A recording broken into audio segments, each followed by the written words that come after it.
नाथ मोहन विसारियो लाख लोग मिल जाए, मुझ साप को बहुत है तो आप मुझको ना है।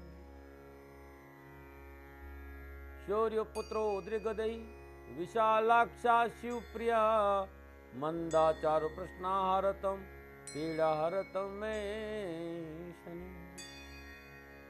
ओम शं शनिश्चराय, ओम शं शनिश्चराय नमः। संपूर्ण राष्ट्र को नवरात्रों के दूसरे दिन की हार्दिक शुभकामनाएं। आज नवरात्रों का दूसरा दिन है और मां भगवती ब्रह्मचारिणी का दिन। आज के दिन देवी ब्रह्मचारिणी को कैसे प्रसन्न करें कि हमें शिक्षा का वरदान मिले। क्या महिमा है मां ब्रह्मचारिणी की, और मां ब्रह्मचारिणी का योग साधना से क्या संबंध है। मां ब्रह्मचारिणी की ग्रस्त लोग कैसे पूजा करें, पूजा की क्या विधि है, कौन सा ऐसा मंत्र है जो जीवन की दशा और दृष्टि बदल देगा। यदि जातक की जन्म कुंडली में चंद्रमा अनुकूल नहीं है तो क्या करें, धन की कमी है तो क्या लगाए मां ब्रह्मचारिणी को भोग कि भाग्य की दशा बदल जाए, और क्या है आज का देसी नुस्खा, इस पे चर्चा करो। लेकिन उससे पहले मंगलवार की पंचांग की चर्चा करते हैं। चैत्र मास शुक्ल पक्ष की द्वितीया, विक्रम संवत 2071, चैत्र मास की 19 प्रविष्टि, सक्र 1936, चैत्र 11, तद अनुसार मंगलवार 1 अप्रैल सन 2014। मंगलवार का प्रातःकालीन अश्विनी नक्षत्र चंद्रमा मेष राशि में, और मंगलवार का राहु काल दोपहर 3 बजे लेकर 4:30 बजे। राहु काल में शुभ कार्य करना, सौदा करना, पूंजी निवेश करना अनुकूल और उचित माना नहीं गया। सलाह मेरी और मर्जी आपकी, लेकिन यदि आपको प्रयासों के बावजूद भी हायर एजुकेशन में या शिक्षा में किसी तरह परेशानियों का सामना करना पड़ रहा था, ये जो राहु काल है 3 बजे लेकर 4:30 बजे के बीच, इस दौरान श्रद्धानुसार साबुत मसूर लाल कपड़े में बांधकर अपने सामने रख दी, घी का दीपक जला दीजिए और ओम ऐं ह्रीं क्लीं चामुंडाय विचे ओम ब्रह्मचारिणी देव्यै नमः इस मंत्र की 3 माला जाप करने के उपरांत ये साबुत मसूर आप सफाई कर्मचारी को दान में दे दीजिएगा। अवश्य शिक्षा संबंधी परेशानियों का निवारण होगा। नमूना। और बात करते हैं मंगलवार की यात्रा की। शास्त्रों के अनुसार मंगलवार के दिन पूर्व दिशा की यात्रा कारोबार की दृष्टिकोण से अच्छी मानी गई, लेकिन मैं आपसे कहता हूँ आप किसी दिशा में यात्रा करिए, मेरी तरफ से कोई मना नहीं। लेकिन मैं इतना जरूर कहना चाहता हूँ कि मंगलवार के दिन नित्य कर्म स्नान उपरांत यात्रा से पूर्व, जाने से पूर्व गुड़ खाकर यात्रा जहाँ पर जाए तो बड़ा शुभ और बड़ा अनुकूल माना गया है। नमूना। बात करते जिनका आज जन्मदिन है या जिनकी शादी की सालगिरह, जिनका आज जन्मदिन है या जिनकी शादी की सालगिरह, दोनों को मेरी ओर से हार्दिक शुभकामनाएं। आपका जीवन खुशियों से भरा रहे, आपके जीवन में सदा मंगलमय वातावरण है और भगवान शनिदेव आपके सदा प्रसन्न है। ये प्रभु से मेरी प्रार्थना और मेरा आशीर्वाद आपके साथ। 1 अप्रैल आपका जन्मदिन है या शादी की सालगिरह, जीवन में कहीं परेशानी है तो हर रोज नित्य कर्म से स्नान उपरांत उगते हुए सूर्य को जल देना बड़ा कल्याणकारी है। और उसके बाद कुष्ठ रोगियों को भोजन आप खिला करवा देते हैं तो आपके लिए बड़ा शुभ रहेगा। श्रद्धानुसार कुष्ठ रोगियों को भोजन करवा दीजिए। नमन। और बात करते हैं आज के जीवन मंत्र की, मंगलवार के जीवन मंत्र की। राष्ट्रवासियों, नवरात्रों का दूसरा दिन है। नवरात्रों के दूसरे दिन मां भगवती ब्रह्मचारिणी की पूजा और अर्चना का विधान है।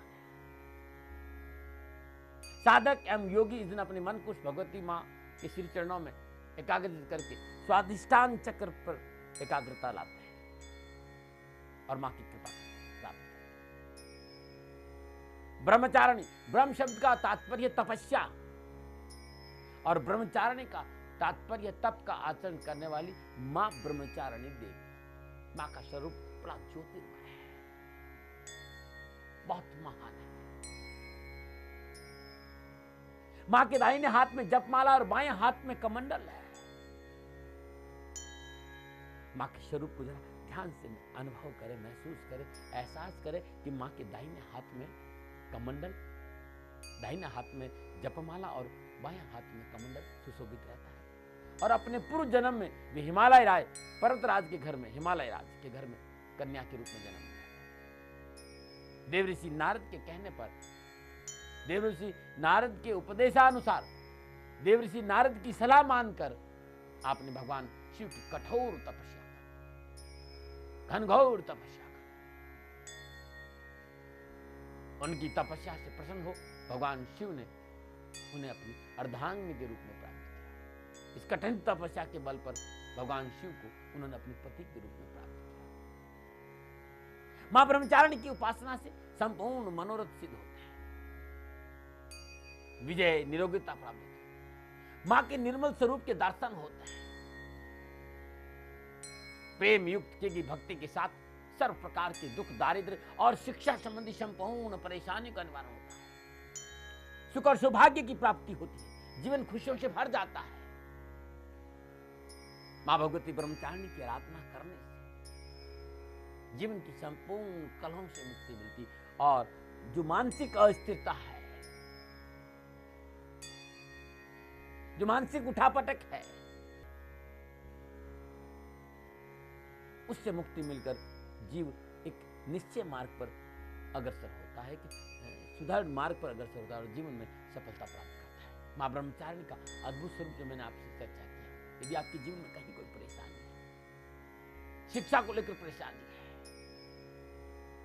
एजुकेशन को लेकर कहीं भी आपको अड़चने है, तो आप मां ब्रह्मचारिणी की पूजा करके देखिए, जीवन खुशियों से भर जाएगा। और लगातार 40 दिन तक यदि मां ब्रह्मचारिणी को मोगरे के सुगंधित पुष्प अर्पित किया जाए तो जीवन सदा खुशियों से भरा रहे। नवरात्रि अद्भुत है और श्री शनिधाम शनि तीर्थ असोला फतेहपुर में इन नवरात्रों को बड़े धूमधाम से मनाया जाए। सैकड़ों जोड़े एक साथ बैठकर श्री शनिधाम शनि तीर्थ असोला फतेहपुर में मां का ध्यान करते, मां का जाप करते और जीवन में खुशियों के लिए प्रार्थना करते। साधनाओं का दिन है, मैं भी साधनाओं में रहता हूं, लेकिन आप लोगों से जरूर कहना चाहता हूं कि जीवन की संपूर्ण पीड़ाओं का निवारण है मां भगवती ब्रह्मचारिणी का ध्यान, पूजन, पाठ। आप श्रद्धापूर्वक मां का ध्यान करेंगे, पूजा करेंगे तो अवश्य आपके जीवन में मंगलमय वातावरण होगा और आपका जीवन खुशियों से भर जाएगा। ये नवरात्रों का दिन है। मैं अपनी भावनाएं हमेशा आपके सामने व्यक्त करता हूं और मैं आप लोगों से ये बात जरूर कहता हूं कि हम मां भगवती को पूजने जा रहे हैं। क्या हम नारी का सम्मान कर रहे हैं? क्या हम अपनी मां का सम्मान कर रहे हैं? क्या हम अपनी पत्नी का सम्मान कर रहे हैं? क्या हम बेटियों को पढ़ाने का मौका दे रहे हैं? क्या हम कन्या भ्रूण हत्या जघन्य अपराध को बंद करने का संकल्प लिए हैं? और वास्तव में यदि हम ऐसा करते हैं तो हमारा सदा जीवन खुशियों से भरा रहेगा और मां ब्रह्मचारिणी की कृपा हमें मिलती रहेगी। अब मैं आपको बताने जा रहा हूं कि मां ब्रह्मचारिणी को प्रसन्न करने का विशेष मंत्र और पूजन विधि क्या है, मैं वो बताऊंगा। क्योंकि आज दूसरा दिन है और आज के दिन अपने पूजा स्थान में लकड़ी की चौकी पर लाल कपड़ा बिछा दीजिए, हल्दी से रंगे हुए चावल की ढेरी लगा दीजिए। तत्पश्चात मां ब्रह्मचारिणी की प्रतिमा या तस्वीर, ध्यान रखिएगा यदि कोई मूर्ति स्थापित कर रहे हैं तो मूर्ति अंगुष्ठ प्रमाण होनी चाहिए, इससे ज्यादा बड़ी नहीं होनी चाहिए। मैं आप इसे इतना जरूर कहूंगा कि तस्वीर लगा दीजिए लकड़ी के पट्टे पर लाल कपड़ा बिछाकर और उस पर हल्दी से रंगे पीले चावल की ढेरी बना दीजिए और उसके ऊपर हकीकी 108 मनकों की माला रख दीजिए। मनोकामना घुटेगा। यदि शिक्षा में सफलता नहीं मिली, संतान का मन स्थिर रहता है, प्रयासों के बावजूद भी यादाश्त कमजोर है, बहुत शिक्षा संबंधी कोई भी प्रॉब्लम है, उस मनोकामना में ध्यान करके 7 मुट्ठी चावल सफेद कपड़े में बांधकर आप तस्वीर के सामने रख दीजिए। संपूर्ण मनोकामनाओं की पूर्ति हेतु लाल पुष्प हाथ में ले ले और मां ब्रह्मचारिणी का ध्यान करें, श्रद्धापूर्वक ध्यान करें। ओम ऐं ह्रीं क्लीं चामुंडाय विचे, ओम ऐं ह्रीं क्लीं चामुंडाय विचे, ओम ब्रह्मचारिणी देव्यै नमः। इस मंत्र का जाप करें और इस मंत्र का जाप करके पुष्प मां के श्री चरणों में अर्पित करें। मनोकामना गुटिका पर पुष्प अर्पित कर दे। उसके बाद पंचोपचार पूजन करें, धूप दीप नैवेद्य पुष्प और अक्षत अर्पित करें। मां के सामने देसी घी का दीपक जलाएं। इसी हक्के की माला पर पुनः ओम ऐं ह्रीं क्लीं चामुंडाय विचे, ओम ब्रह्मचारिणी देव्यै नमः, इस मंत्र की 3 माला जाप करें। मां से अपनी मनोकामना के लिए, अपने अभिष्ट के लिए प्रार्थना करें, पूर्ण भक्ति भाव से प्रार्थना करें। तदुपरांत मां की आरती करें, मां का कीर्तन करें और मां से पुकारे त्राहि माम रक्ष माम त्राहि माम रक्ष माम त्राहि माम रक्ष माम, प्रार्थना करे, आपका जीवन खुशियों से भर जाएगा। यह है सदग्रस्त के लिए पूजा की। कुछ लोग जो साधक लोग होते हैं, उन लोगों ने मुझसे कहा जाति महाराज योग साधना के दृष्टिकोण से भी माँ के बारे में जरा बताओ, क्योंकि नवरात्रा का दूसरा दिन, माँ भगवती ब्रह्मचारिणी का दिन, और वे साधक जो साधना के दृष्टिकोण से, जो अद्वैत के दृष्टिकोण से, जो भीतर में गुह्य साधनाओं के दृष्टिकोण से मां को प्रसन्न करना चाहते हैं, उनके लिए कुंडली जागरण के हिसाब से स्वादिष्टांग जो चक्र है उसको जागरण की साधना की विधि अपनाते हैं मां भगवती ब्रह्मचारिणी की कृपा से, गुरु कृपा से प्राप्त ज्ञान, वो विधि जो शास्त्रोक्त सदगुरु के द्वारा प्राप्त हुई है। जगत मां भगवती के उपासक श्रद्धा भाव से उनके ब्रह्मचारिणी स्वरूप की पूजा करके आशीर्वाद से अपने जीवन को कृतार्थ करते हैं। स्वादिष्टान चक्र, मूलाधार चक्र से 4 अंगुल ऊपर स्वादिष्टान चक्र, इस चक्र पर शुक्र ग्रह का अधिपति है। इस चक्र पर भूलोक है, मातृ देवी इंद्राणी है, देवता रुद्र है। ये जो तन्मात्रा है वो रस है, तत्व या जल है। और इस चक्र का स्थान मैंने बता दी पेड़ू के आसपास ये चक्र है। और इसकी जो अधिष्ठात्री देवी है वो राकनी देवी है, जो जन्म देने वाली है। इसका जो प्रभाव है वो सर्जन है, पालन है, और जीवा पर सरस्वती का वास होना है। इसलिए कहते कि मां ब्रह्मचारिणी की पूजा करने से शिक्षा में सफलता मिलती, मां सरस्वती की अपार कृपा बरसती। और जब साधक स्वाधिष्ठान चक्र पर ध्यान करते हुए मां के स्वरूप का ध्यान करता है और श्रद्धा भाव से ओम ऐं ह्रीं क्लीं चामुंडाय विचे, ओम ब्रह्मचारिणी देवी नमः, इस मंत्र का श्वासों पर श्वास जाप करता है तो अद्भुत ऊर्जा का प्रभाव स्वाधिष्ठान चक्र पर होता है और जीवन खुशियों से भर जाता है। मां सरस्वती का वास हो जाता है, उसके जीवन सजगता आ जाती है, अपरा विद्या का ज्ञान होने लगता है, सौंदर्य बोध होने और ध्यान केंद्र की जो क्षमता वो बढ़ जाती है और जीवन में आनंद ही आनंद रहता है। ये था योग साधना से संबंधित। अब मैं बात करता हूं अद्भुत देसी नुस्खों।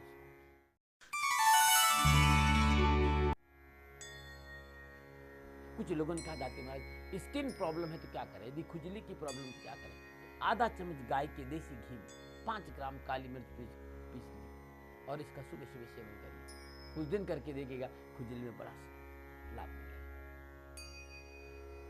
यदि खुजली से आप बहुत ज्यादा परेशान हैं तो काली मिर्च और गंधक को बारीक पीस लीजिए बराबर मात्रा में, घी में अच्छी तरह उसको मिला दीजिए और शरीर को ऊपर लगाकर आप धूप में बैठिए थोड़ी देर, अवश्य खुजली में आपको राहत मिलेगी। अद्भुत नुस्खा जो कभी खाली नहीं है। नीम की पत्तियों को छाया में सुखाकर उसको जला लीजिए, उसकी राख को, नीम की पत्तियों की राख को सरसों के तेल में मिलाकर आप जहां स्किन की प्रॉब्लम है मालिश करके देखिए। एक्जिमा में भी ये विशेष लाभकारी, ये अद्भुत है जो आप सोच नहीं सकते। और यदि स्किन की प्रॉब्लम है, प्रयासों के बावजूद भी लाभ नहीं मिल रहा है, ऐसी अवस्था में आप प्राण मुद्रा का अभ्यास करिए। कनिष्ठा और अनामिका इन दोनों उंगलियों पर ऐसे अंगूठा रखकर, ये है प्राण मुद्रा। इस मुद्रा का रोज 48 मिनट महीना भर अभ्यास करके देखिएगा स्किन की कैसी भी प्रॉब्लम होगी उससे आपको छुटकारा मिल जाए। ये है प्राण मुद्रा। और बात करते हैं मंगलवार का धन वर्षी उपाय। कुछ लोगों ने कहा दाती महाराज धन की बड़ी समस्या है, प्रयासों के बावजूद भी धन की प्राप्ति नहीं हुई, हमेशा धन को लेकर कहीं ना कहीं रुकावट रहती है। आज मां भगवती ब्रह्मचारिणी का दूसरा दिन है। आज के दिन नित्य क्रम से स्नान उपरांत मां भगवती की पंचोपचार पूजा करने के उपरांत मां भगवती को चीनी का भोग लगाए और भोग लगाने का बाद श्रद्धानुसार चीनी या वजन के बराबर चीनी ब्राह्मणों को दान में, या लगातार आज ये उपाय शुरू करें, हर रोज लगातार 700 ग्राम चीनी किसी सदाचारी ब्राह्मण को लगातार 40 दिन देके देखिए। धन संबंधी कैसी भी प्रॉब्लम होगी उससे आपको छुटकारा मिल जाएगा और जीवन खुशियों से भर जाएगा। चलते हैं अब प्रभु दर्शन के लिए। नीलांजन समाभासं रविपुत्रं यमाग्रजं छायामार्तण्डसम्भूतं तं नमामि शनैश्चरम्।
आप सभी लोगों ने प्रभु दर्शन किया, आपका दिन शुभ रहे, आपका जीवन सदा खुशियों से भरा रहे, शनि भगवान से मेरी यही प्रार्थना। राष्ट्रवासियों, एक सुंदर विषय को लेकर आपके सामने आता हूँ। मैं प्रजापिता ब्रह्मा नहीं और मैं हथेली में सरसों उगाता नहीं हूँ। मैं अपना जीवन के अनुभव को बांटने लेके आपके सामने आता हूँ, और जो कुछ भी मैं आपके सामने लाता हूँ वो मेरा अनुभव है। आप सेकंड ओपिनियन जरूर ले लिया करो। मैं ये नहीं कहता हूँ जो मैं कहता हूँ वो मान लीजिए, लेकिन मैं इतना जरूर कहता हूँ कि अपना के देखो, यदि लाभ मिलता है तो माने, वरना छोड़ दे। चैनल का इतना ही प्रयास है कि आपको खुशियां मिले। कुछ लोगों ने कहा दाती महाराज हमें दाती गुरु मंत्र जन्म कुंडली चाहिए, तो मैंने आप लोगों से कहा कि दाती गुरु मंत्र जन्म कुंडली www.sanidham.in पर चले जाइए, या श्री सनिधाम शनि शत्रु निमित्त, ये मेरी फेसबुक, वहाँ सारी जानकारी मिल जाएगी। यदि घर बैठे आप जन्म कुंडली मंगाना चाहते हैं या साहित्य मंगाना चाहते हैं तो तब आपको 9411246000 या 9910692001 9910692001 इस नंबर पर संपर्क करिए। मेरी वेबसाइट पे आपको संपूर्ण जानकारियाँ मिलेगी, आप उस पर जाइए, आपको बहुत कुछ उसमें मिलेगा। www.sanidham.in। गुरुवाणी में आज इतना ही। जानेंगे कल क्या महिमा है माँ चंद्र घंटा की, माँ चंद्र घंटा का योग साधना से क्या संबंध है, और माँ चंद्र घंटा की ग्रस्त लोग क्या पूजा करें, कौन सा ऐसा विशेष मंत्र है जो संपूर्ण दुर्घटनाओं से छुटकारा दिलाए, और धन की कमी है तो क्या लगाए माँ चंद्र घंटा को भोग। बात करेंगे देसी नुस्खों की, लेकिन आज इतना ही।